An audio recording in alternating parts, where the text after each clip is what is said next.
Hello, everybody, and welcome back to the Everything Motor Racing Podcast. You're joined once again by your host, Declan Constable, for episode 18. And I also have, once again, by my side, Jacob from Now Moto. What's happening, guys? We good?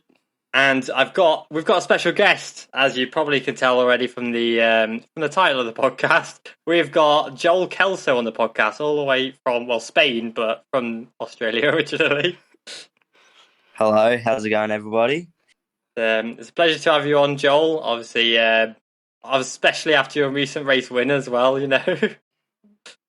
Very special time to get on the podcast. I feel bloody honoured to be here. Cheers for having me.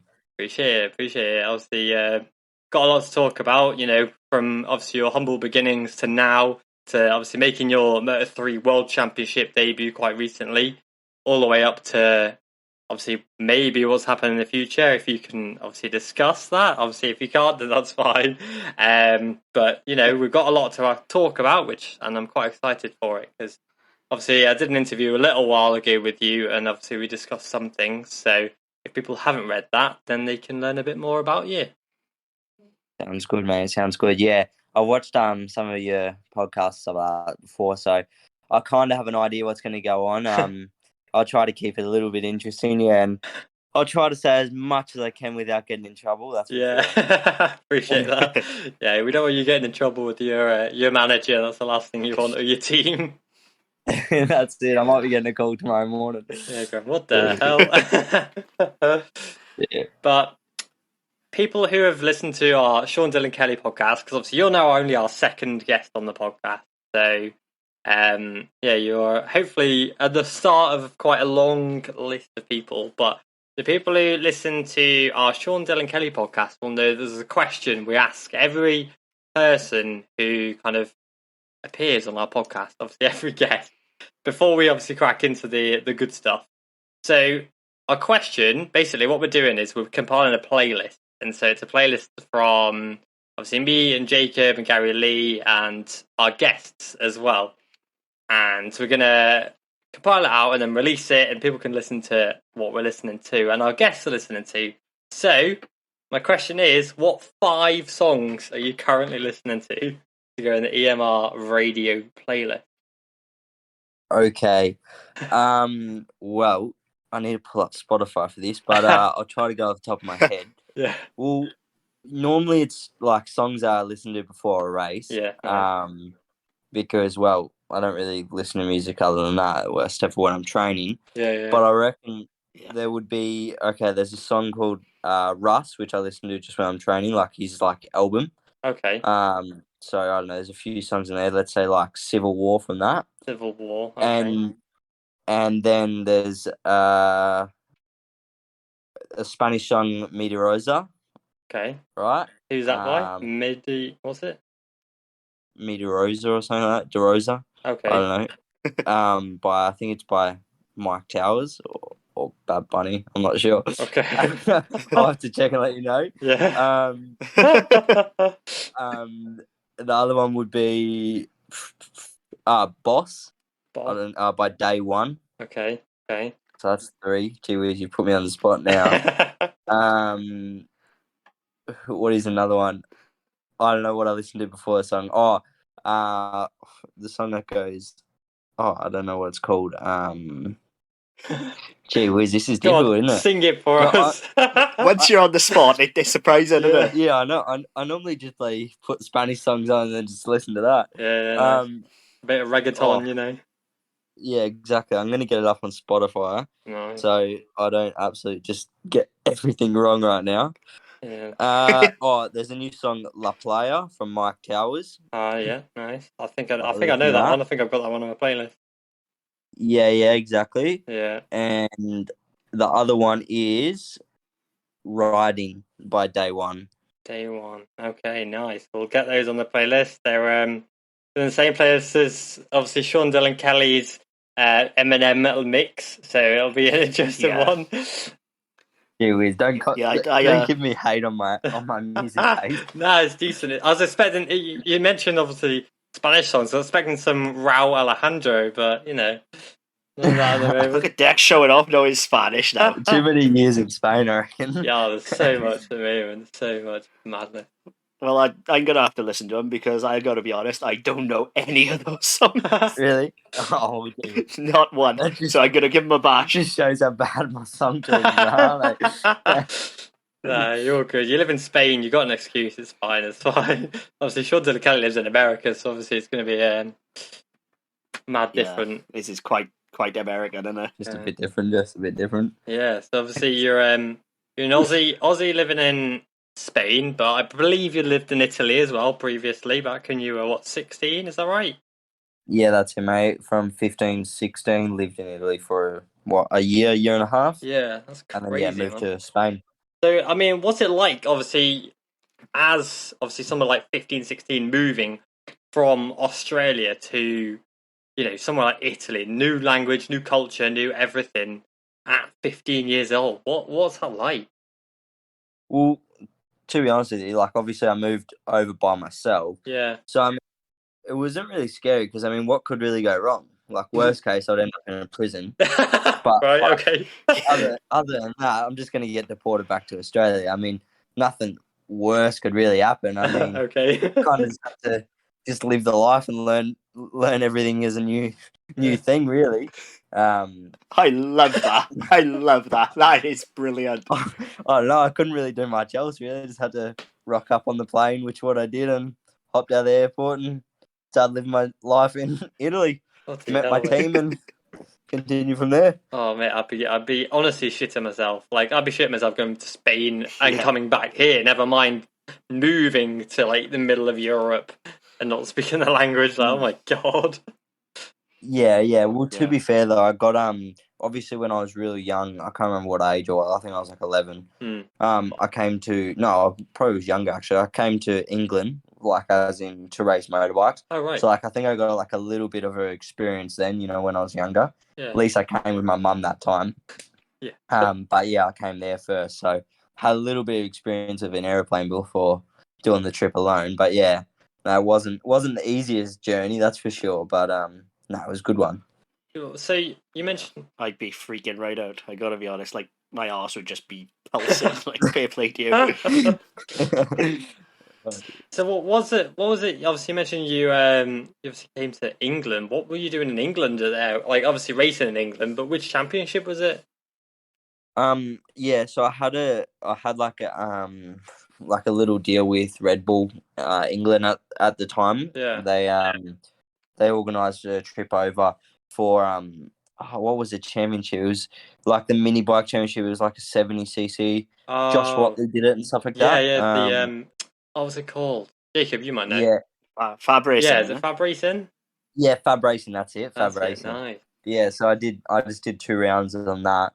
On the Metrokit 70s or whatever they were. Yeah. And so Red Bull hooked that up, and that's the reason why I came over first to Europe for that. Right. Fair play. I didn't know that. That's fair play. That's pretty cool. Yeah. Yeah. I didn't know either. How the hell did that come about? Red Bull as well, like. I don't know. My old manager in Australia, I don't know, he just gave us a call one day and said, "Oh, Red Bull's like, wants to have a meeting, wants you to come over and race in this bike." And I was like, "Right, yeah, perfect, let's go." Yeah, because so that's madness. Yeah, because wait, you're like 18 now, aren't you? Is that right? Yeah. So that's like only like 7 years ago. It's only like 2014. Flipping out. Yeah. I feel old, exactly. man. So I'm just assuming you, but is that the same bike that the Red Bull, the selection event for the rookies? Is that's what they ride, isn't it? The Metrokit. Yeah, exactly. So I assume that's how it. Yeah, they were on like a previous thing. Yeah. Yeah, but I think they use 125s now. Yeah, I think they do. Yeah. Yeah. Not sure though. Yeah, because the Fab Racing doesn't. I don't think it exists anymore, does it? Or it's changed. It's like been molded into some new championship now for all of the. I think it is just mini motos. Yeah. Oh, has it? Yeah, it's like, let's have a look. Fab. Although it is still Fab Racing, but I know that they're part of like obviously the Road to MotoGP thing now. Yeah, because they want the steps to be Fab Racing, British Talent Cup, Rookies, GP. Yeah, but there's been like so many riders who come for that championship. Actually mental. Obviously Rory Skinner, Miguel Oliveira racing that championship, Johan Zarco. So your name's in good stead there. Yeah, exactly. Nah, I didn't even know about the championship though before I came over here. Really? And then, well, I wouldn't really hear a fab when I was playing in Australia, would I? Fair play. And then, Yeah, that's it. and then when that opportunity came, I didn't even know what championship I was racing. To be fair, I was probably too young to even realise what I was doing, so I just rocked up on an aeroplane. Do you remember what tracks? No, I knew it was in South Wales. That's all I know. Oh, Jacob lives there. Shout out! Yes, my man. Probably Landau, was it? Oh, I'm not sure. Josh told me the other day because I was with Josh, but I don't remember what track it was. I can't remember. It got to be Landau. It's the only track we have. Oh, well, then it's definitely that track. Karting track. Yeah, it is. Yeah, it's a karting. Yeah, Landau. Oh, wow, that's pretty cool. Yeah. That's literally about 10 miles from my house. Yeah, right. I don't have very good memories there, by the way. I've bloody set myself into the fence a few times. Oh, really? Yeah. Yeah. I will lay you off and say the fences are mega close in Landau, so that's probably why. It is. You know how like the road is like right next to the fence? Like there's no there's like a footpath in between the fence and a gap like in the road. Like literally nothing. And yeah, there's a reason it doesn't host any races anymore. Yeah, exactly. I remember I hit the fence and I almost went over it. And I was thinking if I went over it, I would have been on the road. Like literally would have been on the road. Yeah, it is that bad. Like I've heard of a few people in carts who've been thrown from the cart and nearly ended up there. Yeah, it's amazing. I totally believe it. Like. Yeah, absolutely amazing. I was so like now I think about it, I'm like thinking, how dangerous is that? Like, I started like a normal crash and I almost ended up on a road. Yeah, absolute madness. Yeah, no. Welcome to Wales. Yeah, well, that's not the only track that's nothing sketchy as there, is it? No, we've got a few sketchy ass tracks in the UK. Yeah. I mean, I remember when Scott Redding left MotoGP and he's like, I don't want to race in BSB because the tracks are all sketchy. And he ended up... He ain't wrong, though. No, he's not wrong, to be fair. I mean, some of those tracks are scary, man. Yeah, Cadwell. No thanks. Yeah, Cadwell. I've been to... Is Cadwell the one that has a massive... Like, turn one and then it goes down a massive dip? Just trying to think. No. Wonder where that is. I can't remember. I came to one... Is that Donington you're thinking Donington, of? Like, you go down... Donington. I went there. Yeah, for watch one race. That's a great track. Oh, it looks sketchy as bar, and apparently it's one of the best ones, like one of the safest ever Silverstone, obviously. Yeah, because they raced MotoGP there, didn't they? Rossi won his first race there. Rossi won his first 500cc race there. Oh, bugger that. I would not race it. On the 500 as well. Well, they have expanded they have done lots of work to it now, like the S's is better, and there's a lot more runoff in Donington now. But previous Donington, I would agree with you, like, it's still pretty sketchy. Yeah. Compared to, like, some of the GP tracks, obviously. Yeah, because you're racing on the full It's not GP level anymore. No, definitely not. Yeah. Definitely not. So obviously, you're quite used to now, like, higher standard tracks, without trying to make you sound like you're all, like, Podsy bastard, like... obviously, you're used to, like, Portimao, Aragon, Jerez, Catalonia, like, these high-spec tracks, Well, it's funny. I used to, like, race on, like, all them tracks, like, what England's like, as in, like, with just absolutely no runoff, no ripple strips. Like, that's what it's like in most of the tracks in Australia. Yeah. It's a bit safer, but there's still, like, it's sketchy, Yeah. And, like, I've been racing so many years over here, like, on, like, GP tracks. I go back to Australia and I did a few ride days when I went back there, and like I just can't ride properly because I keep looking at the edge of the track going, geez, I don't want to go off there, do I? No. And like I don't know, I used to never think about that, and now every time I ride in Australia, I always think, if I run off, it's not going to end well. Yeah. And the one time I did, I broke my thumb, so I thought, geez, I'm definitely not doing that again. Yeah, I'm not staying back here. Come back to Europe. Yeah, exactly. Yeah, because people criticize CEV and everything, saying, Spanish Championship, but Spain has such good tracks. Why would you not go there? Yeah, exactly. Although talking about safety, how was the situation that happened at Portimao? Oh, you cannot tell me that is good. No, you cannot. That was shocking. I mean, you were there. You were on track. I had very strong opinions. I thought My main thing is, I think if you've got a flag in your hand, wave it. Like it's not difficult. It's Like, you know, it's just mental, mate. Like, I mean, I didn't even see, like, I don't know, there was a couple of riders that said they seen the yellow flag Yeah. the corner before, but I did not see the yellow flag the corner before, and like I'm pretty wary with that sort of stuff. Like, I can see lots of things that's going on around the track. I'm pretty wary with it, and I did not see the flag before that corner.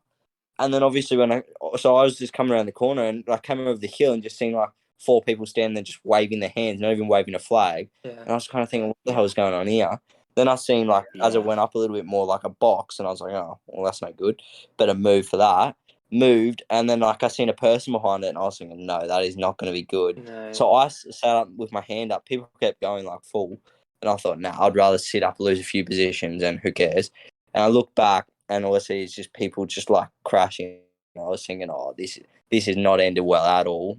No. People continued pushing, and I was like, oh, so what do I do? And I just continued like with the gas, but like sitting up, you know what I mean, not pushing. Yeah. And like people were pulling away from me, but I didn't really care at that time. I was like, oh, fuck, I want to find out what happened to the people behind. And then they still didn't red flag it until like the until almost the last corner. Like we're coming into the second last corner, and then they put the red flag out. Yeah, it was mental. Like it was a complete catalogue, wasn't it, of just shit. Yeah. There's no other way to put it. It was awful. Yeah. Oh, I don't know what they were doing. They must have been asleep. Like, no idea what they were doing. Yeah, I mean, for anybody who didn't watch the CEV race, it was race 2. I know there's only one race. There's only one race at Portimao. But basically, what happened was there was a few riders who crashed. Obviously, it's Portimao, so it's like a roller coaster. You go up and you can't see over the hill until you're on the other side of the hill. Does that make sense? Looking back down at the track. And on mid-race, a rider crashed, Harrison Vaught, and a few other riders, they crashed, and Harrison Vaught was still on the track because he was injured. And the race wasn't red flagged at all, even though there was a rider lay on the track. And then obviously, as the riders came back round, the rider, Harrison, was still laying the track. And obviously, as Joel has just said, basically the marshals were trying to usher people away from the accident instead of flagging it. You know, obviously, Joel's just said that, you know, there were some flags. No, some riders say there were flags, some didn't. You know, I've heard that people from some riders, I won't name them just because, you know, the flags are only put out, you know, about midway, you know, after half the field had kind of gone through. Yes, that's right. Yeah, and so Harrison makes sense. I didn't see it then. Yeah, exactly. Yeah, and Harrison Vaught, unfortunately, was hit. Playing the track, he was hit by multiple riders, including Mario Aggi, who hit the the doctor's board thing, and loads of riders went down. And Harrison Vaught fractured both his legs, including a compound fracture, so the bone went through the skin, which is just the tib and and you know he made a post actually yesterday saying that he left hospital after 11 days. I spoke to him. Oh, did you? And because I spoke with his dad a little bit. Oh yeah. And he was still in the Portugal hospital, and he only just got flown out to Barcelona yesterday, and now he's got to spend a bit of time here still to do surgery apparently. Yeah, he's not in any condition to fly, is he? Let's be honest. No, it's mental. How the hell did they not red flag the race? You know, yeah, it should have been red flagged the second there was a rider in the track. Yeah, it's that simple. That's why you can't make excuses. Yeah. We did a whole lap, it does, Portimao is not a small lap. I don't know. I feel like it's pretty easy to make a decision in a minute. Yeah. That there's still a person on the track, isn't it? No, I 100% with you. Yeah, I know. It's a situation that never should have happened, especially obviously after the events that have already happened this year in the Moto3 World Championship. You know, you'd think that there would be more on it with the safety, but apparently not. I don't know if you saw it, Joel, but afterwards, the break in between the races, the cameras went on to you in the garage. Yeah. And literally, you heard you say there were no yellow flags. Yeah. You heard you say it. And that just kind of says it all to me. Like you say to your team, there were no yellow flags. That's enough for me to say, well, you know, what's going on? Yeah. Well, I don't know what happened. Like, as in, yeah, there is like obviously some riders that said they've seen it, but like you just said, like only half. They apparently then showed it from the half the field. Well, that would make sense that why it didn't show it to me. But still, I was like, they have to show it to the whole field. Like, I mean, at least if they can't get the red flag out, at least get a yellow out the whole time for the whole people to pass. Like, I mean, I don't know. It just doesn't make sense. Like, within a minute, you should be able to decide if you're not going to be able to pick up the person and take them off track. And apparently, like, Yes. I don't know who I heard this from, but I heard that like Harrison was like yelling out like, "Get me off this track!" Yeah. And like the marshals were just standing on track. Yeah, because that's right. I heard that basically he was still lay on the track. I can't remember who told me it, but yeah, he was still lay on the track, and he could hear the bikes coming, and he was screaming at them to let him off, get him off the track, and they didn't, and obviously he got hit. They just chucked a bloody box in front of him. Like. Yeah, it's probably worse that they put the box in front of him because no one could see that there's a person behind it. I don't know. Yeah. It was just horrible. Adji hit it, if I'm not mistaken. Yeah, Adji hit it into the track, and then Real hit it, I think. Yeah. And he went, and obviously it's a downhill, innit, because it was over the crest, and he just went flying over the bars. It was just completely ridiculous. It could have been a lot worse, let's be honest, but still, like, you're not going to get many chances of that. Like, as in, it was a lucky situation for the federation that did make that wrong call. But if things didn't go right, it wouldn't have been a good bloody situation for them at all. No, there was a big lawsuit on the hand, 100%. Like, sure.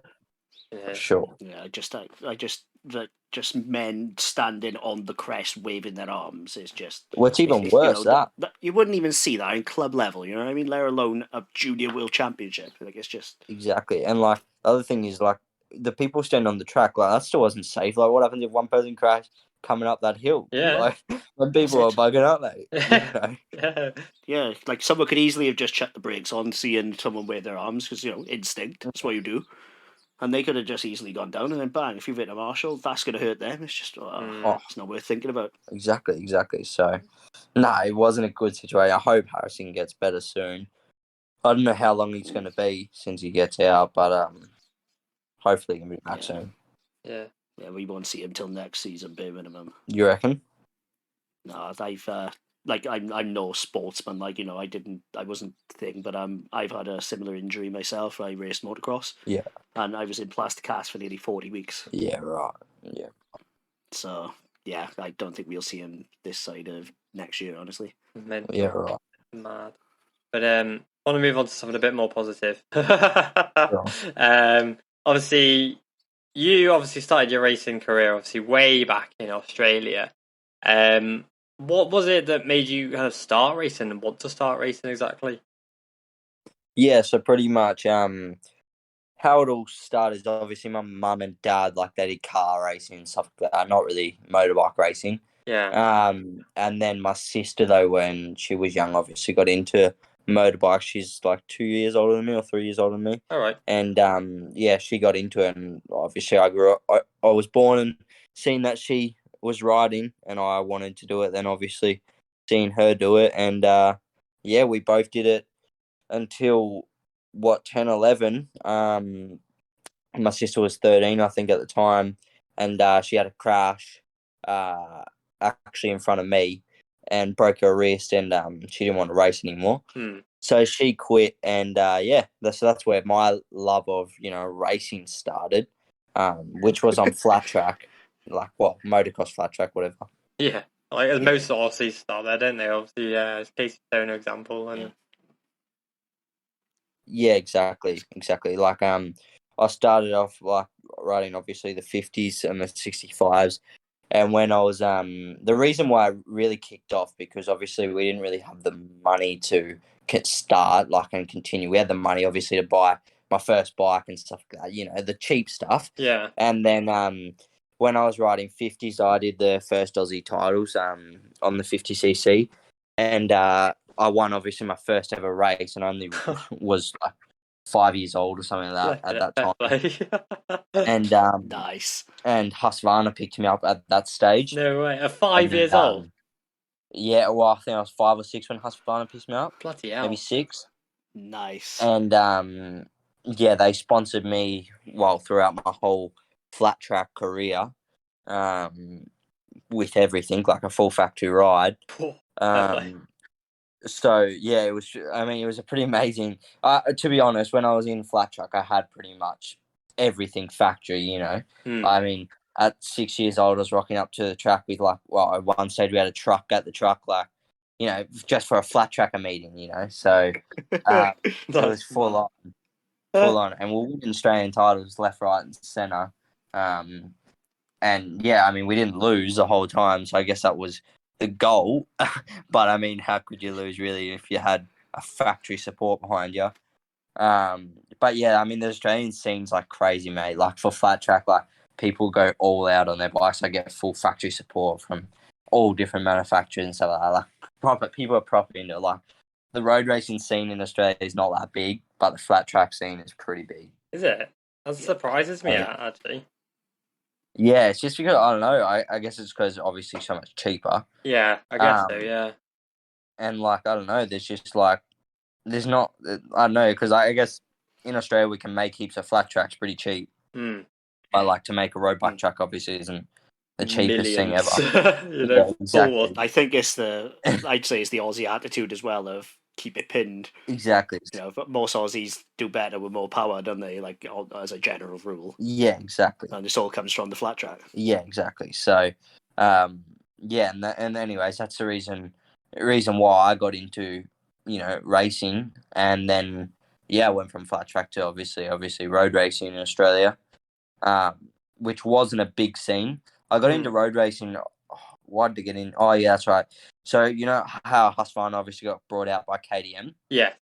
Mm-hmm. So that happened in which year was it? When I was 10, I think. And anyways, I got offered into KTM then, obviously from Husqvarna. Yeah. But I turned it down because I had an offer to go into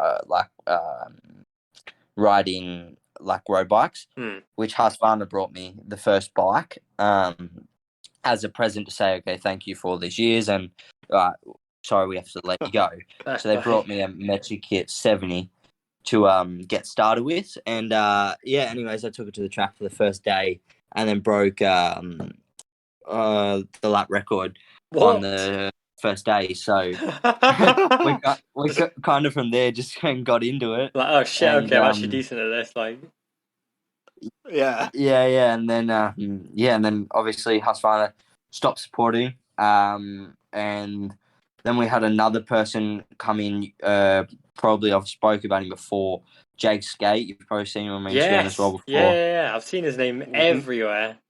Yeah, so he obviously helped me because it was just that was at the time also when my mum and dad split up, and so me and my mum moved away at that time with my sister, and so we had no one to obviously do the bikes and stuff like that. So we packed up and said, all right, we're giving up on racing, and we're trying to sell the road bike. And then Jake Skate, which was just a photographer at the time, said, oh, why are you giving up? And we told him the reason, and he said, oh, well, I know a little bit about mechanic, and I'll give it a shot if you want. I'll take you to the races and stuff like that. So anyways, we said, right, we'll continue for another year and see what happens. And obviously then we won that year the Australian title. As a rookie? So, yeah, as a rookie. Was that your first year of racing as well? Like on tarmac? Yeah, exactly. I love how you just say that so casual. Like, it's just, we won the title. Yeah. That's fucking huge, like. Yeah, well, I mean, Australian racing isn't the biggest scene. I mean, it was still a good, achievement because it was my first ever year. Yeah. And so we moved up from 70 to 80 pretty much straight away because we thought, well, we already won, so there's no point in continuing 70. And Jake's still running a team at this time and just getting bigger and bigger, the team, really. And when I joined 80, maybe Jack Mahaffey, another Australian guy? I'm not sure, honestly. Yeah, the name sounds familiar, but I won't pretend I know. Yeah, so he races in the CEV 600 now. Okay. In Italy. And then he joined the team because Jake was just started with no team and obviously started with me, and then I was, the team. And then, to extend the team, he brought in Jack Mahaffey, which was on a 300 at the time. And then I bring in the championship for the 80s, and they bring in second in the championship. So then from there, then we obviously stepped into Moto3 from that, which one sponsor that used to sponsor Anthony West brought me the bike for the year because we couldn't afford, obviously, to step into Moto3. Fair play, yeah, because I know you did the Australian Moto3 Championship, but I did wonder how you got that kind of thing. Yeah, exactly. So I didn't have the money to do it. And but yeah, this sponsor just brought me the bike, and obviously to run the bike isn't that expensive. So yeah, brought me the bike to use for the season. And pretty much the goal was to win the championship and then see what happens from there. And I won the championship in my rookie year there first as well, which that was impressive because there was actually some pretty good, competitors. Would you have? And, was it Matt Barton? Were you racing against Matt Barton, or was he a bit ahead of you?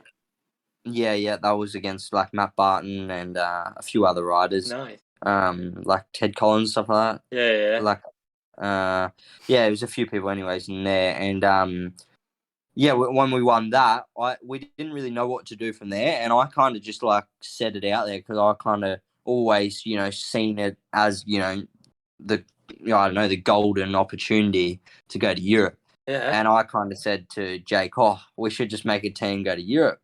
And he kind of looked at me and said, why not? And I was like, well, should we do it? And we end up having a big discussion. We convinced Mum. We didn't have to convince her very much. We kind of just said, we're doing it. Can we do it? How much money can we get? And we somehow got it all together by getting a few supporters and stuff like that. Not too much. We had a bloody low budget team. We had like a bloody truck that almost killed us about 5 times because I don't know, the air shocks were pretty stuffed on it, and the Italian roads weren't very handy to us. Yeah, and I remember that. Me, Jack, was it Mahaffey, the black bike? Sorry, was it the black bike that you were riding? Is that right? Yeah, exactly. The black bike. I remember that. And and we moved over there. Me, Jack, and Jake. And Jake was flying back and forward, and me and Jack just lived there. I was 15 or 16 at the time. Yeah. And Jack was 17, turning 18. Yeah. And and then we were doing not good at all the first part of the season for me because we got a bike from RMU. Let's just say it wasn't what they said it was going to be. Oh. Okay. And familiar story. Yeah, exactly. And I was down 25k an hour on the straight. Really? I was just getting mortared, at Magellan or something. Was that in the CEV, that right? Was it the Pre-Moto 3s or? Yeah, exactly. And that was at the first start of the season on Pre-Moto 3. Ah, okay. And then at Imola, I kind of said, to my mum and Jake, I said, I'm packing up and going home if I don't get a better bike from RMU because, I mean, what can I do with 20k's down? Yeah. We're just wasting money here.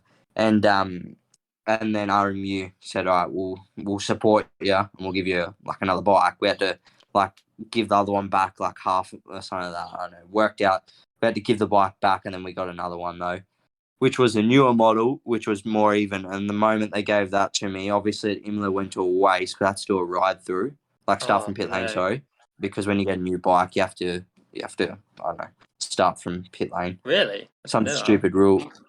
Yeah. Unless you're Italian. yeah, unless you're Italian, you don't have to. Wow. The classic way. And then, as soon as that happened, I fucking rocked up at Mugello and Misano and Vallelunga and got podiums and lap records from there on. And then just from changing the bike. Yeah, exactly. And then got the offer on the Moto3 when they other, Italian teams saying that, I actually got something. And did the wildcards on the KTM Moto3 and did well. Finished 5th or whatever it was, 6th. And then, and then bloody got an offer from Leopard all of a sudden. I don't know, it was like a dream, mate. I fucking rocked up at Vallelunga and the Leopard boss is there with a contract. And I was like, no way. What am I going to do? I'm not going to say no to that. No. We signed that. Nice. And, it went from there, mate. I mean, to roll back a little bit, obviously you did one race where you raced for Alessandro Tanucci's team and your Pre-Moto3 in the same weekend. Yes, exactly. What track was that? I can't remember actually. Think about it. I did that twice. I did that at Magello and Valunga. Nice, Valunga, yeah. I mean, what happened there? How did that come about for you to race two bikes in the same weekend in the same similar championship? Yeah. So what happened is I was obviously just rocking up like a normal weekend for me on Pre-Moto3, and I got a call on Thursday night, like literally at night on Thursday. I think the call was at 7:30 or 8:00 at night. Like I was about to go to bed, mate. Like I was, getting ready for bed, going to bed. Yeah. And he calls me and he goes, "Joel, you want to ride tomorrow?" I said, "First of all, who are you?" Because I don't know who it was. And explained me Alessandro Tanucci. Oh yeah, don't know who that is. Right? What? You didn't know? Yeah. Exactly, and oops.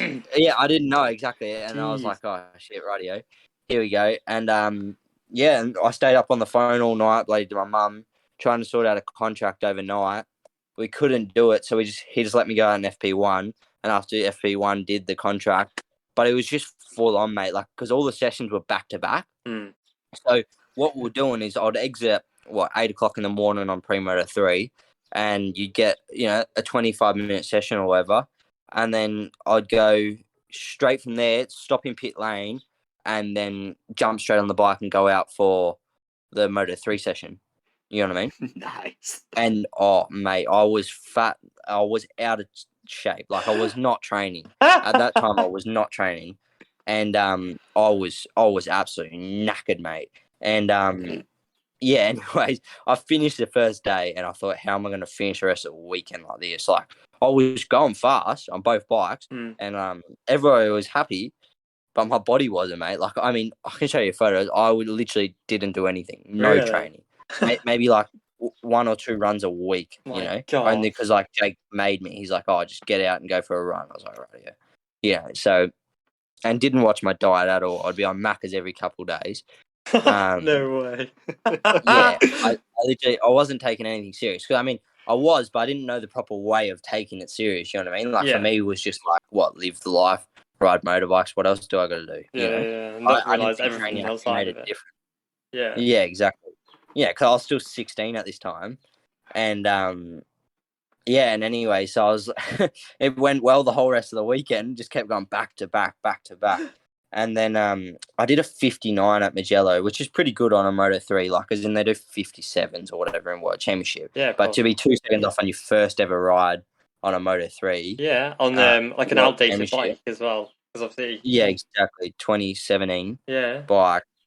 It was bloody amazing. And that's why obviously Leopard and Tanucci gave me an offer for the next year, and so did many other teams also, So I got a massive rep about that for that weekend. I'm sure, yeah, absolutely.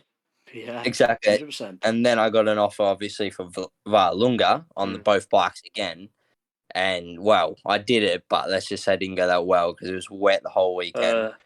To say Valunga is not a good track to be in the wet. No. And, it's not a good track in the dry, to be fair. Yeah, exactly. Well, I mean, I finished on the podium in Pre-Moto3, but on the Moto3, mate, I can't even keep counting how many times I crashed. I think, like, at least 5 times. Jeez. At least. Your suit manufacturer must have hated you. It was literally just straight crashes, or it was like a front end tuck. But it was just, I could not stay upright on the KTM because the braking force, I don't know, the power, like it wasn't used to it. And then for the rain, it wasn't I wasn't ready. And yeah, ready. Yeah, that's tough. That's tough. I mean, I've got to ask an elusive question, right? We live in England and we don't see this stuff. Does Leopard energy drink exist or not? No, it does in Italy now. Oh, right. I don't think it actually did. I think it does now, actually. But I think, like, let's just be honest, I don't think they sell the same amount of what they actually put into their racing team. You know what I mean? Yeah, because the money that goes into their teams is ridiculous. Yeah, exactly. I think the guy actually thought, hold on, I can actually make some money from an actual energy drink afterwards. Yeah. I think that's what they did. Yeah, because, like, I've seen for years It's rich energy in it all over yeah, again. because for years it's been a thing where no one can get their hands on it, no one can get it, and then you get in the team, and then I see you drinking it, and I'm like, how? It doesn't exist, does it? Yeah, exactly. Yeah. So yeah, they kind of just thought, oh well, we can make money off it, so we might as well do it. Yeah. Perfect. How is it?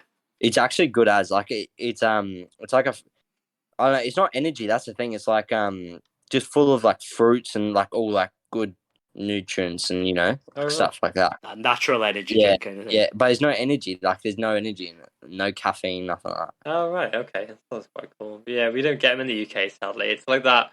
It's like the like a unicorn. Like you see it and you hear about it, but you never see one.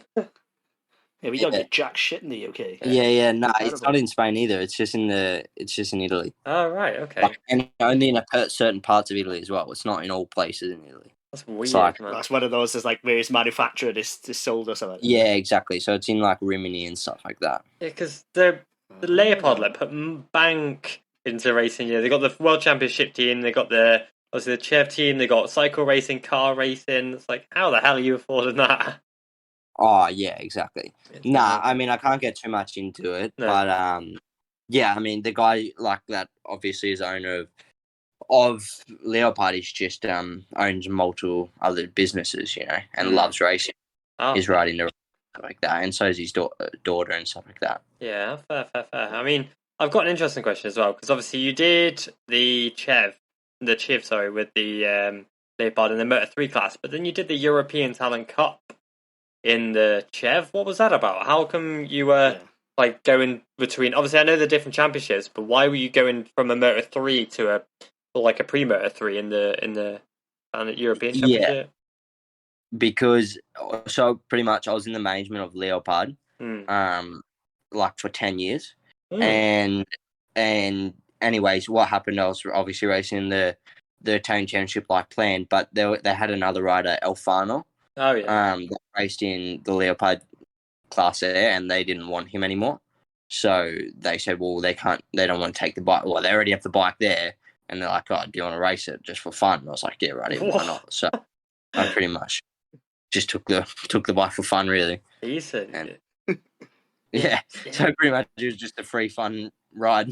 Decent. So Yeah, you did all right. I can't remember the results exactly, but I remember. Yeah, I got 4th or 5th or whatever it was in Valencia. Because it confused me for a few years. Because I always, whenever I saw you in the European Talent Cup, I was like, why is he in there? Surely you'd be in like the junior Moto3 World Championship, not the class registered against like 12-year-olds. I was always a bit perplexed.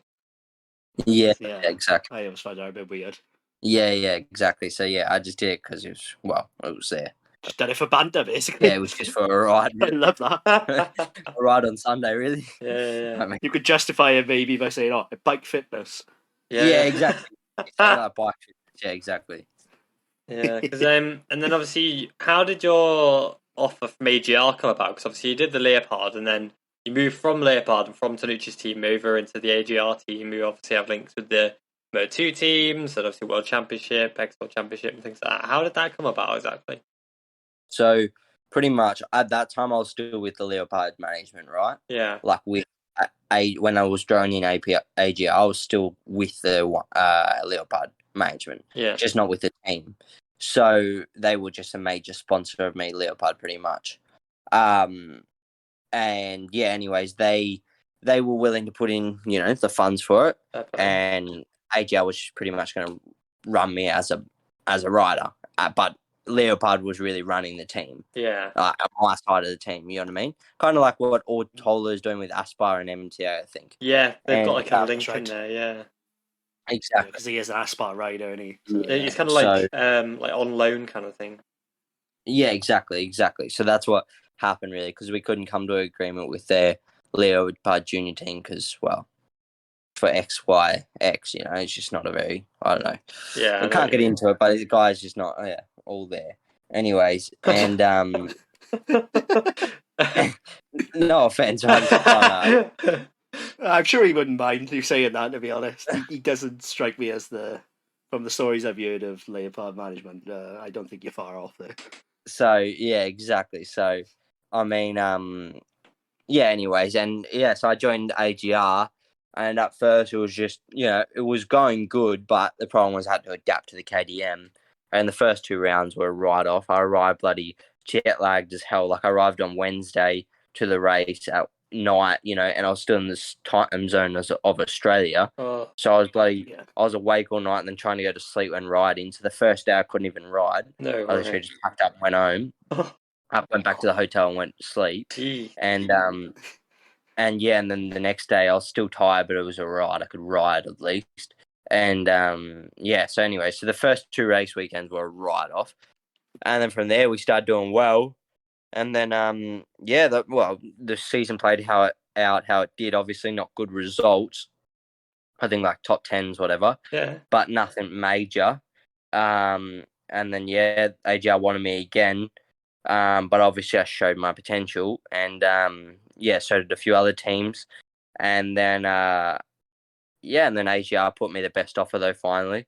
Fair play. And I joined them, and now I'm in the management of Enscari, which is 1-1 management. Oh yeah, I know which one you mean. Because they've had like Joe Roberts and all that through the 1-1 management. Exactly, yeah.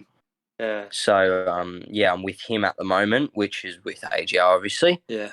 And so this year's going to plan at the moment. So just got to continue like that, mate. Just got to we go. This next round will be difficult. I'm not going to lie to you. I mean, I haven't touched a bike since the last race. Yeah, you're going to be fatigued. It's going to be Mate, it's going to be a fucking shit show. Just a reminder, the throttle's on the right side of the bars, right? Mate, it's going to be a shit show, I'm telling you that much. It's 1 up, 4 down, or 5 down.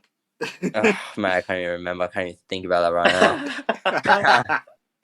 Nah, I mean, I was planning to take 4 days off after the race. Took 4 days off and got bloody sick, and now I'll be in my room. Oh, mate, it's not going well. And now we're bloody 5 days away from the race, and I did my first training session today. Oh my god.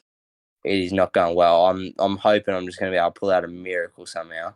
Somehow. You'll do it. I believe in you, mate. Yeah, exactly. So, yeah, we'll see, mate. Hopefully I'm pull something out of the bag. I do like Aragon. I didn't do that well here last year, but let's just say we have different conditions this year on the bike and stuff like that. Okay. So and you've got a nice long straight to rest on. You'll be yeah, exactly. I'm gonna have a look out there. Yeah.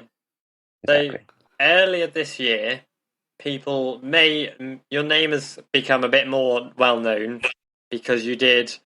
I'm gonna speak about two. Got an Instagram verified tick. Yeah, you got that bloody blue tick now on Instagram for one. It is, mate. Bloody verified. Who are you? Mate, I woke up with it and I was the happiest person on earth. I mean, you're like, what? So, literally, I was so happy. Obviously, you made your debut this year in the Moto3 World Championship with the CIP team. And obviously, you've made headlines for your little scuffle, shall I say, with Darren Binder as well, which was his fault. I want to obviously pre-say, but what's it like making your debut in the World Championship like that? Because obviously, as a kid, you grow up and you watch these guys on track. I'm sure when you were back in Australia, you made the Moto3 debut in the class. You saw these guys in the World Championship, and you're like, whoa, and then you built your way up. And now, what was it like to actually race the World Championship and be there in the paddock? Yeah, exactly. Well, yeah, like you just said, like you just dream of it from the moment you really see the class, and you dream to be there. And I mean, the first session was emotional, man. I mean, I exited the box, and I just knew it was so surreal. Like I literally, I had tears in my eyes, after the first session. Like it was so emotional. Yeah. And anyways, after first session though, it was kind of just normal then. Because a good thing was I actually was really nervous, right? And then after FP1, I was walking through the paddock with my trainer, and no, it wasn't. It was by myself, sorry. And I was kind of just alone. Everyone was looking at me strangely and stuff like that. But then I didn't realize how many friends I actually have in the paddock. You know what I mean? As in what I've made over the years, like Massia, Lorenzo Del Porto, and all the other guys. Many other guys, even some of the MotoGP guys. they see me and they'll stop, and talk to me, and then I'm like, oh, so I actually got friends here, so I'm like, I don't feel so out of, in the deep end at the moment. Yeah. And I mean, to be fair, like, I can't really say going to World Championships hard, because if you look at it like saying it's hard, but really the hard thing was when I was like 15 years old moving to Europe by myself, you know what I mean? Yeah, you've like, done the that's hard graft now, like, yeah. Like just riding a bike around or feeling awkward or feeling like that no one knows you is not hard, Actually moving to another country is a lot harder. So, I mean, once I've kind of thought to myself, what am I even doing being scared? Like, as in, I should be more scared when I came over here, you know what I mean? So, once I realized that, I kind of just felt, a part of the MotoGP and didn't really think of it any different. The only thing that I was going into the whole weekend telling myself the whole time is I want to learn from what they do different. Yeah. You know what I mean? Because I wanted to figure out why they're so much faster. You know what I mean? Yeah. Like, as I mean, did you figure it? Because in lap times they're not that bad, but like, they're still faster. So I was trying to figure out why, and the whole time just thinking why. And anyways, just learning really. So every time I'd like, speak with my crew chief or something like that, like obviously that's in World Championship, working with Toba and stuff like that. Yeah. I'd listen, and just take in everything they said, do everything they said, try everything they said. And obviously it was a success. Like, it was a good weekend, Oh yeah. Like obviously in Sachsenring the race didn't go well. I think that was pure to nerves and just absolutely buggered it up, didn't I? But every other session was, sweet. I closed the gap to 0.08 on my first ever race weekend. Amazing, in World man. Championship. Well, because you were like 4 seconds off, weren't you, FP1, and then you massively closed that gap. Exactly, mate. Exactly, and then obviously in Assen, I closed the gap even more. Almost made any Q2. Yeah, I couldn't believe that. I was like, I was losing my shit. I was watching that. I was like, God. I missed out by the closest margin. Anyways. Yeah. I even said to because obviously I train with Ethan and stuff like that knocked me out, and I was like, mate, come on, you could have just let me go. Nah, so it was that was a bit disheartening, but I knew I was there once I did that, and then obviously I got the call up for the ride through, which was the stupidest thing ever, and like they say they're looking after safety and stuff like that. But man. You've seen what happened at Portimao. They're not looking after safety. They're just trying to, I don't know. They're looking after safety in World Championship for stupid things. They're trying to stop everybody criticising them for not giving a shit, and so they're trying to make an example of people. Exactly. And unfortunately, you got made an example of when realistically you really shouldn't have been. I don't think you were in a position to be punished, honestly. But it's for PR. It is what it is. PR purposes. That's what it is. Exactly. So anyway, so from that race, obviously I took it back, learnt everything that I possibly could, literally everything I could. Took that from there and went to Fimchev. Obviously it worked. You've seen from they only had times in the Thursday, which was strange, and I don't think I was outside the top 2 for the whole weekend. Yeah, you were top 2, was it? I know one of the sessions you weren't in there. I can't remember where you were. I think you were like 5th or 6th. I can't remember now. Yeah, exactly. Yeah. Basically in the top 5 the entire weekend. Yeah, so anyways, almost a whole weekend was, in the first position. That was right. That was in the second qualifying, I think it was, when I used a medium tyre. Okay. So I was just, I used the knowledge, and that's the other thing, mate. Like, as in the one session that I was outside of the first position was when I tried medium, a hard tyre. Because, I'm taking it from World Championship. I want to practice for World Championship, practice and stuff like that, and World Championship, they use hard tyres to save the S's. Yeah. And, I said to my team, look, I'm sorry, I reckon I'm going to, win either way. Let me use a hard tyre. I know it's not going to put me in any good times. And, a hard tyre still put me in 5th or 6th or whatever it was. And, we did the whole session on that tyre. Like, my race pace on that tyre was absolutely amazing still. It was like a 49 or something like that still. And, yeah, I mean, that just like knocked it off really with my confidence and what I've learnt from World Championship. So, yeah. So I used it, and it worked in the race. Really, I didn't really know what I was going to do in the race. I knew I was going to try to break away, and if I couldn't, then I was just going to wait until the last lap and do everything I could to be at the front. And yeah, I knew once the race started like that, if I was first into corner one, I would be set. You know what I mean? I knew that.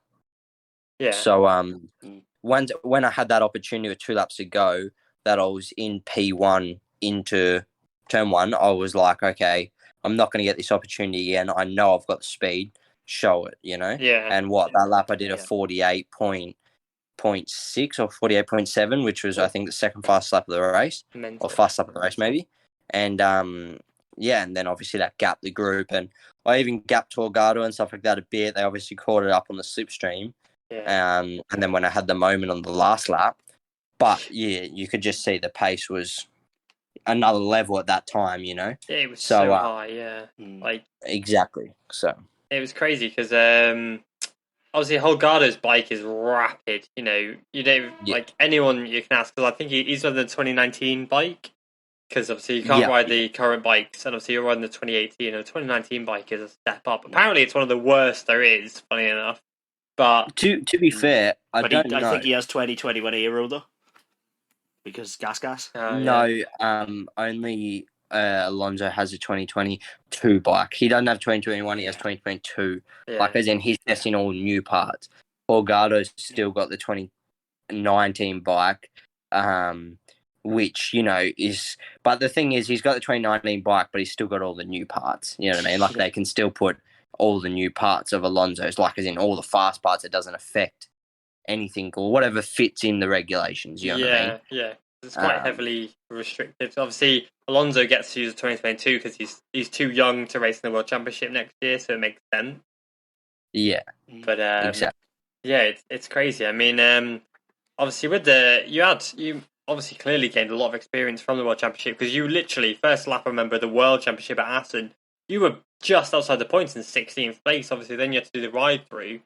And then you carried that over to the CEV and obviously you just smashed it out of the park, leading every session, qualifying on pole, and then winning the race by literally 5,000ths of a second. I genuinely thought you'd lost it, like, I won't lie.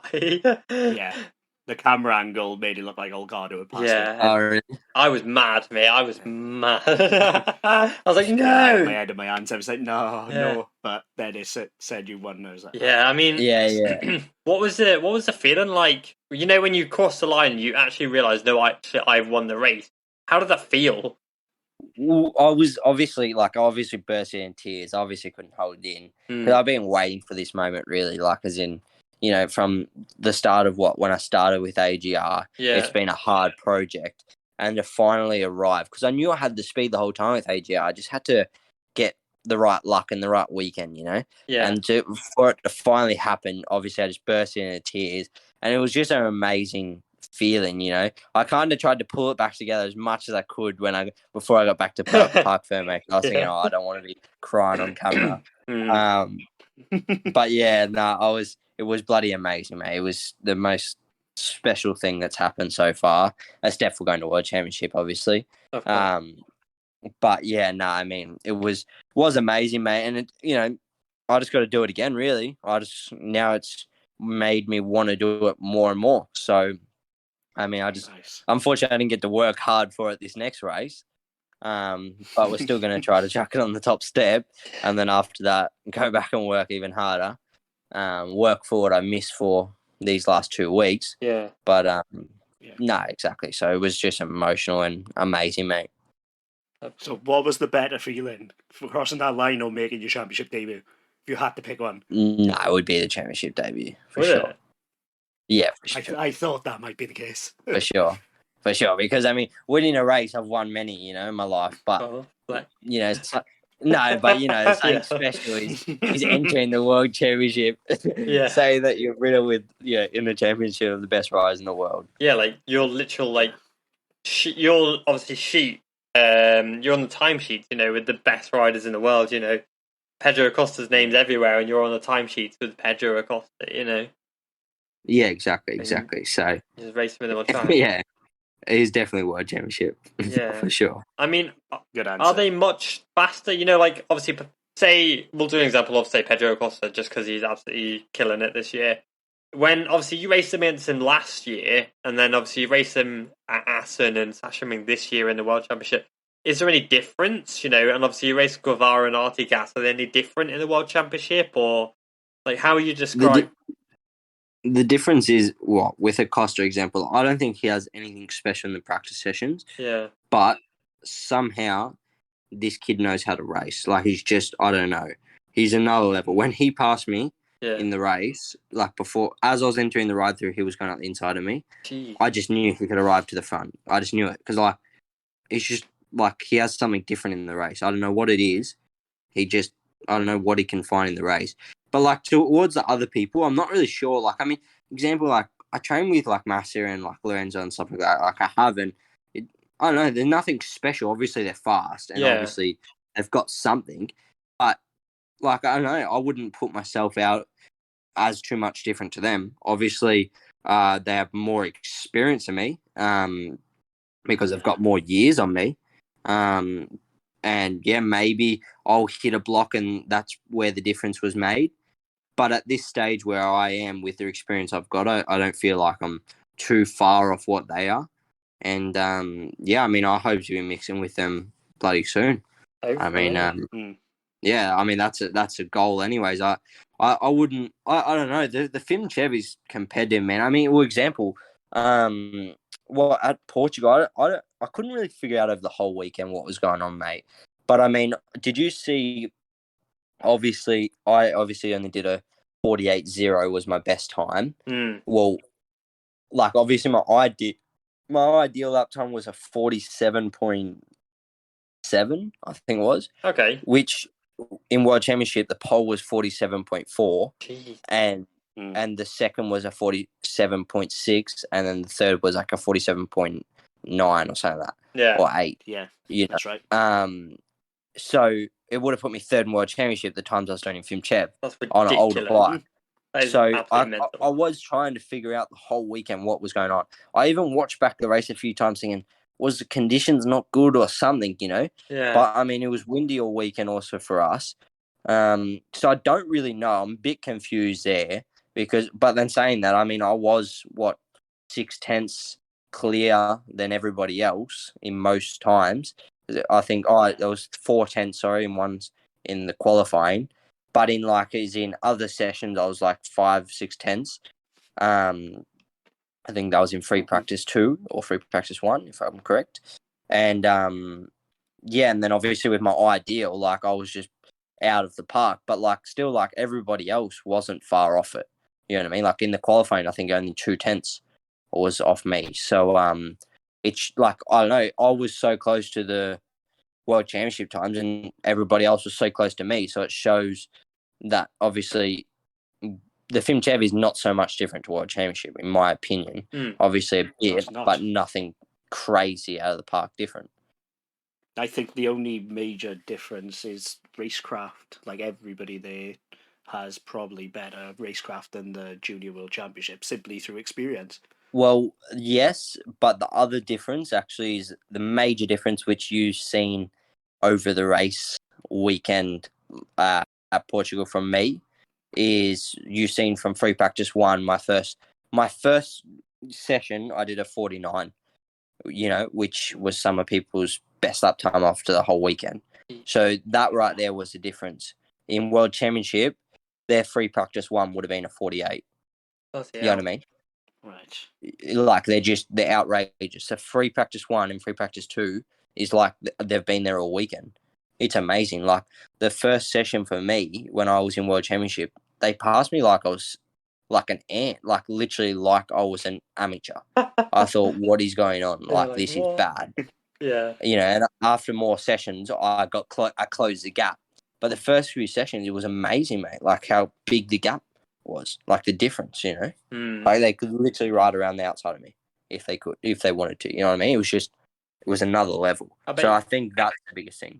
Yeah, because wake up call. Yeah, because obviously seeing that and studying them and obviously gaining the experience, as you said, obviously will allow you to kind of, because you haven't got the advantage that a lot of riders you're racing against do have, in the sense that, they're racing in the rookies, so you've got obviously Holgado, Alonso, Moreira, they're all racing in the Red Bull rookies.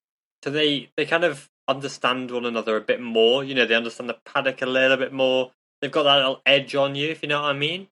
And for you to then go and race in the World Championship, you've kind of got a taste of the same kind of, the same Capri Sun they've got. I don't know.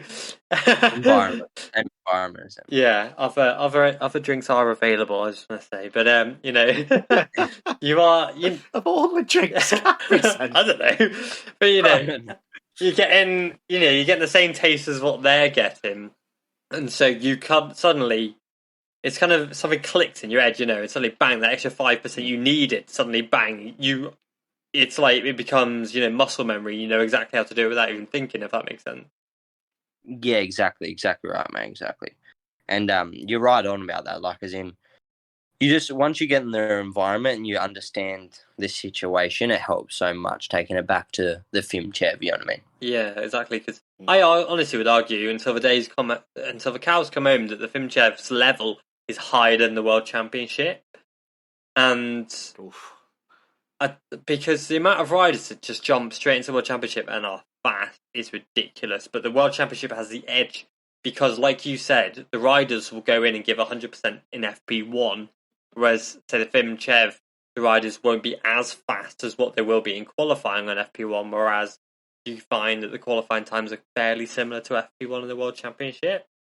Yeah, exactly. And I mean, also the other thing is that what I found over the weekend anyways, I managed to put it out at Assen, but at Sachsenring it was difficult. At Assen was a little bit difficult with that, is like the pressure, man. Like, as in, I don't know, it was just a different feeling knowing that there's 20,000 fans watching me at a grandstand, like that, knowing that if I crash, I have 20,000 people that are watching me. I don't know. It was a strange feeling, mate. I mean, the first time I went through there and seeing all the people, I thought it's going to be embarrassing if I crash or something. I don't know. Like, it was just, and like with all the cameras as well, mate. Like, as in, you got cameras over you all the time. Yeah. Especially me. Did you see how much camera time I got? Yeah, you got a decent amount, mate. Your kit supplies must be laughing the way you. Literally. I was thinking, oh, gee whiz. Of course, I got the most camera time. Yeah, it's definitely not a bad thing. No, it wasn't a bad thing, but maybe for the first weekend it was. Chuck me in the deep end with all this camera. Oh. Yeah, I don't think you stacked it on cameras. I think you're okay. Yeah, because I did want to ask you quickly, what did you make of the Binder incident? Like, as in, like, did you even see him come in, or was it just literally bang? Well, the only reason I didn't crash is because I seen out the corner of my eye at the last second. I seen, like, I don't know, I seen him coming out of pit lane and I didn't really notice anything of it then. And then I was egging in the corner. I heard another bike though.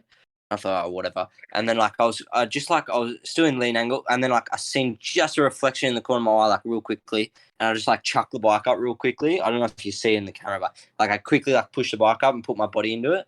So I knew that something was about to hit me. Yeah. And then as soon as it hit me, he bounced off and I sprung up onto the bike. So it was perfect that I did it. But if not, it probably would have ended pretty badly, to be honest with you. Mm. But no, I didn't know anything about it. But he's a good guy. He came up and he said, "Look, it was all my fault." And no, he's a good guy. I thought at first we were going to get in a punch on. I don't know. Or something. My crew chief's coming up. Calling me like, "Oh, by the way, Binder's coming to the truck," and I was like, right, here we go. You don't want anyone coming to your truck, and the last person you want is bloody Binder of all people as well. Like, oh god. And I was like, right, here we go. We're about to get into the strap or something. I didn't come like, "No, mate, I'm sorry." And I was like, "Oh, yeah, no, sweet, you're a good guy." Like, and then for the rest of the weekend, he was a good guy the whole time. Fair play. Yeah, I didn't think you would have seen much of him just from what I saw, because literally just out of nowhere. Nah, I didn't see who it was. I literally just seen in the corner of my eye there was something about it. Like, I knew that I had a feeling. Like, I don't know. I seen something and I heard something and I just put it there just in case. You know, I put my body in that different situation just in case. Mm. And it turned out that it was someone that was coming up inside of me. But yeah, no, it was it was good to get like camera view. I think I can't remember how many views it got. It got over 1 million Oh, I got views. That's so for many sure. views. It was Yeah. ridiculous. Yeah, the attention. So many people were blaming you, and I was just Yeah. like, yeah, what I did know. you watch? Like, I got so many hate comments as well. I was Really? like, oh, yeah, like as in Yeah. just like Binder fan, like diehard Oh, Binder. Well, a couple of South Africans don't like you very much. Yeah, exactly. I can't go to Africa anytime soon. yeah, because obviously millions of people obviously are watching you race around that track, and that must have been daunting as well. Like on the TV, millions of viewers. Like, Yeah, exactly.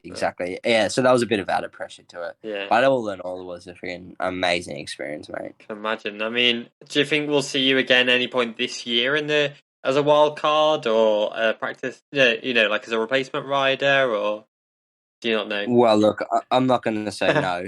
Okay. But I'm not going to say yes. Okay. Let's just see what happens. Okay. You know what it's like, anyways. Like always, it's a late call up. I mean, I didn't find out I was going to World Championship until a week before. So, Gee. so yeah. Mm. I mean, it doesn't come later than that, does it? Really? No. Well, apparently Tanucci could argue otherwise, but Yeah, exactly. Tanucci would probably be the only person who'll be able to get close to us. yeah. The night before you go into bed. Oh yeah, do you want to ride my bike tomorrow? Yeah. Imagine if CIP had done that, just like ring you up on Thursday. Like, do you want to come and ride on Friday? Yeah, exactly. Yeah. Imagine. Nah. So well, that's what they did with Manuel Garces, whatever his name is. Oh yeah, Manu. Yeah. There's a lot. That was amazing. That was impressive what he did. He was absolutely phenomenal. No one talked it up though, but that was impressive. Yeah, like it was. None of the commentators gave a shit. I was quite mad, to be honest, because he literally. Because I know there was a few other riders in the frame that we can't mention on this podcast. I think I told you about it, Joel, but yeah. If not, I'll tell you afterwards. But there were a few other riders in the frame. They couldn't get to the circuit, and then so Manuel Gonzalez got the call and literally had to skip FP1 because he couldn't ride. He wasn't there yet. And then he literally was still on the road at FP1. Yeah, and then yeah, exactly. Oh, it was mental. And then obviously he had to wear the team's suit, which I'm sure his suit sponsor wasn't too happy about. But he literally it was about Baldur's. He's wearing his Baldur's oversized leather suit. Yeah. He must have had some room in them. yeah, exactly. But yeah, no, but he did well though. Like, yeah. didn't he was like P12 or something, wasn't he? He was first session. Yeah, it was like P12 and FP2. Yeah, and then he did really well in qualifying on the MV as well, which isn't that competitive in the slightest. Exactly. Like I think he was in front of his teammate He didn't end up finishing in front of his teammate, I don't think. No. But he was in front of his the race. He was in front of Corsi. Yeah. Yeah. Well, I don't know. I was watching one session inside the box, and like he spent more than half the session in front of his teammate. Oh, that would not be a good look for his teammate. Oh yeah. Would not be at all. I mean, not at all. Gonzalez is rapid. Like if you followed his career, obviously he won the European Talent Cup, but then he won the Supersport 300. Now he's in World Supersport and he's fighting at the front. And then he's gone into the Moto3 World Championship and impressed. Like, oh my god, this kid is the real deal. Yeah, exactly. Yeah. Well, I got to ask you because you guys know everything. Okay. What do you reckon is the prediction for next year for Moto3, Moto2, and MotoGP? For the riders, or yeah. Oof. So for new riders going in. New riders coming. Well, so like from the CEV and then. Yeah, or like in MotoGP example, they're going to be obviously a rider swap, like as in. Yeah. I don't know. Oh, you mean like Petronas? Yeah, exactly. Oh. So if the two riders who I reckon are Petronas are going to be one of the Moto2 Petronas boys, probably Dixon because British and pretty quick, and I reckon Gerloff. Yeah, I would say the same on that one. To be fair. Yeah, and in Moto2. Well, with MotoGP quick, I'm not sure about Fernandez. Obviously, we got Tech 3. There's a seat there.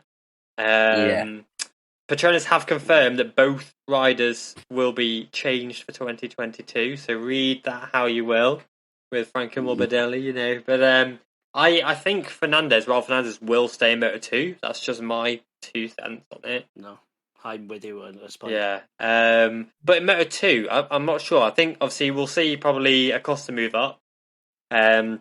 KTM actually wants to see him stay down another year in Moto3, but Acosta kind of wants to go up to Moto2, so that's where he'll go. Masia I can see moving up. I can see some CEV guys moving over, Fermin Aldeguer, Alonso Lopez, maybe even Sam Wilford if he can do some decent results for your teammate, obviously. Yeah. Yeah, maybe. Maybe, yeah, because obviously they're after Brit. Big maybe. Yeah, Darren Binder, Yeah. Petronas, I think, as well. Yeah, that's my big thing. Yeah, for sure. Like you, if you can get your foot in the door of any of those IO Petronas, you're set. Yeah, because for sure. they've got obviously Zonta in the CEV, Aiden Zonta in the CEV, and then obviously they've got the Moto3 two GP teams. You know, if you can get, they've got such a great framework at the moment. It's fantastic. The Petronas squad. Is Zonta with Petronas? Partly. Yeah, he's got some Petronas support. He's got Mark Woodage, crew chief in for him at some rounds. Yeah, right. Yeah, but obviously you wouldn't expect it because obviously he's one of the Super B battery sponsor and all that different sponsors and stuff. But and then the same with Norridin, isn't it? In the and the Estrella Galicia guy racing for the Spangen Special Circuit team as well. Obviously, him at Estrella Galicia or Munlao, sorry, can't remember his name. Shocking. But in the World Moto3 World Championship, we've got to say you, obviously, for obvious reasons. Yeah, give us a clue. Are you negotiating with any World Championship teams that you can talk about at least? That you can discuss? Well, of course, I'm in talk to them. Yeah, Let's see what happens. Okay. Let's see what happens. But who do you reckon Holgado will go with? Oof. Wow. I think. See, now this is the contentious bit for us because I'm not sure we agree. Well, we know more. I think I've told you what we know, Joel. Yeah. But again, we can't say on the bloody podcast. But that's painful. I can see. Come on, spill the tea. All I can say is I think we'll see Holgado in a front-running ex-World Championship winning team for next year. Yeah, there we go. I agree. That isn't red. Well, it might be red because there's bits of red. There's red in them. I agree. But I also hear other things, but let's see. Yeah. Who's going with Max Badgie? Yeah. Oh, I wonder. Maybe it's. Oh, well, maybe it's the person we just spoke about as well. Maybe I don't know. Yeah. It's all hot seat. There's so many places actually.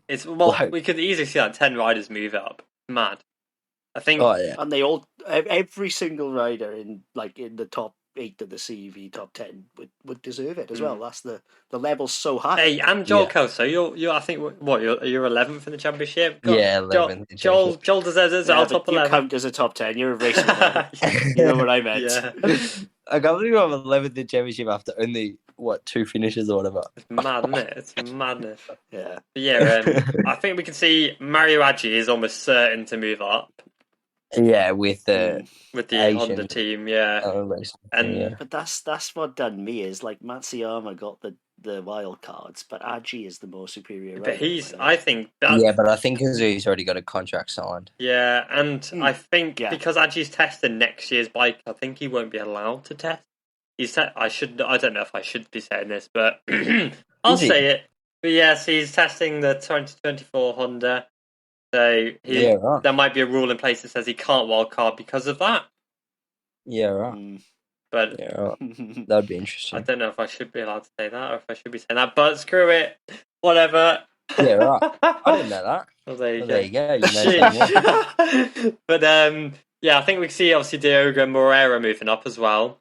Yeah, for sure. There's I think that's one of the IO seats. Yeah. I think he's already going with IO. Yeah, me too. Obviously, he's done a test. I wouldn't be surprised if it's already signed, honestly. But he just needs to learn to keep it upright because he crashes so much. He crashed when he tested the IO bike as well. Like, he crashes a lot, man. Yeah. He's quick, don't get me wrong. And then if David Alonso can win the Rebel Rookies, obviously he gets a special dispensation to move up. I still don't think. I don't think he'll move. No, he won't move up. I don't either. But I can see if Holgado doesn't go where we think he'll go in Aspar, then I think we'll see Scott Ogden get placed in there because obviously he's already got a podium, So for sure he won't go in Aspar. Wait, Holgado? No. Daniel. Yeah, Daniel Holgado is not. Yeah, Holgado not with Aspar. That's pretty much that. Yeah. But so Scott Ogden has to be in the frame if Garcia goes to the Moto2. Yeah. Surely, or exactly. Yeah. No, but if he Yeah, you reckon? I reckon I guess so. they need an English. They do, need an yeah. English. With John McPhee getting the sack to the Supersport 300 Championship or wherever the hell he goes, there needs to be a spot available for Scott Ogden somewhere. He may even go to Petronas, Scott Ogden, so... Yeah, exactly. Do you know if he's speaking with any teams? We don't, to be fair. We do speak to him, but we haven't asked him that question as of... You haven't asked him the hard question, have you? Well, we have asked him some, but I don't know. I think he listens to this. So. I've asked him and not quite got an answer, shall we say. Fair enough. Like, we know there are discussions taking place, but I don't know what know happened. I don't know how. Something like, I don't know, like, he was really fast on, obviously, the junior team. But then, like, when he went with Aspar, I seen him at the start of the season. He was really struggling, and then the next thing I seen him at Barcelona, getting podium. I was thinking, what the hell's going on here? It's mad, isn't it? I didn't see anything in between. I just seen that, and I was like, oh, okay. Okay, yeah, it's madness, isn't it? Yeah, it just seemed a lot of riders found some form at Catalonia. Yeah, where they were struggling previously. Yeah, exactly. It's a good level because it's a proper track, isn't it? Yeah. It's got a bit of everything there, Catalonia, but it's obviously David Salvador potentially. I think he's already had talks with some teams that we can't mention on the podcast. So David Salvador. I'd love to see TM move up there, but it's not going to happen. Nah, that will not. Step 4, actually, maybe, because there's... I don't know how much I can say, actually. Be careful. I probably can't say it, actually. Say it and we'll edit. I don't know. I hear possibly there is a chance that one team's leaving the paddock. Oh. Not sure if it's true or not. Okay, that's not something I know. So it's not that it's not true, that they haven't decided if they're leaving or if they're staying. Well, the World Championship. Yeah. Oh, okay. Interesting. You'll have to tell us off right, air. So yeah. I'm just doing the maths in my head now, trying to figure out if I'm getting money. Yeah, no, exactly. That's the thing. They've got the money. I just think they're sick of it or something like that. I don't know. It's like when the worldwide race team left.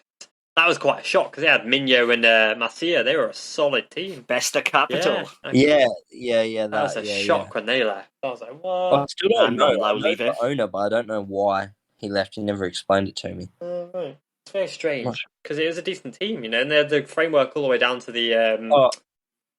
You know what it was? Well, Aldeguer was their rider. They lost their sponsor. Oh, really? Yeah, the capital they pulled out. Or something oh man, that's a shame. Yeah, Best Capital of Dubai are loaded. Yeah.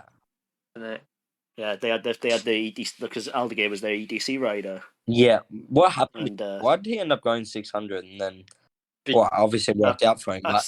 a deal fell through with the Snipers team. I'm not sure if I can say. Well, I put it on an article. So basically, he signed a deal with the cool. Yeah, Snipers. He signed a deal with the Snipers team to race in the Moto3 Championship, and then funding and all that fell through. COVID screwed it over, so then he went stock 6. And Hector Fobel picked him up, and he gets it. Like, look at now, like Esquig is his next big thing. Yeah, exactly. Yeah. So. Yeah, Fobel's no mug either. He knows riders. Yeah, exactly. Yeah, right. Well, there's some rumours for people to listen to at the end of this podcast. Yeah, exactly. But exactly. I hope everybody's enjoyed listening to this episode with Joel Kelso. Hopefully we'll get to see you again in the future in the World Championship, and I'm sure we'll have you on again at some point in the future on the podcast as well. It was a pleasure having you on. Thank you. Thanks for having me, guys. It was bloody a pleasure. It was a pleasure. Nice. I appreciate. Yeah, I enjoyed this. Yeah, it was good. Jacob always gets a bit giddy when we got guests on. Nah. I just love it. You know what I mean? It's just like, it's awesome, isn't it? It's just a thrill. Great. Like. Nah, perfect. Nah, it went well. Yeah. And hopefully next round goes well, and hopefully I'll be speaking to you guys again soon. Yeah, fingers crossed, and we'll definitely get you on at some point in the future, and we can discuss your next season's World Championship once you signed a deal with the, World Champions or something like that. With a good team, yeah. But Come on, guys, don't push me into it. That's got a nice ring to it, though, haven't it? Joel Kelso, World Championship rider. Yeah. Let's see what happens. I think we should know in the coming weeks. Let's just say that. Nice. Very excited to hear it. But it's been nice to have you on, and we will be back next weekend once again with another podcast. Next week, should I say? No idea what we'll talk about because it's pretty quiet at the moment, but maybe some news will come out. But I hope everybody's enjoyed listening to this one, and we'll be back next time. Thank you very much. Thanks, guys. Thank you. Bye-bye.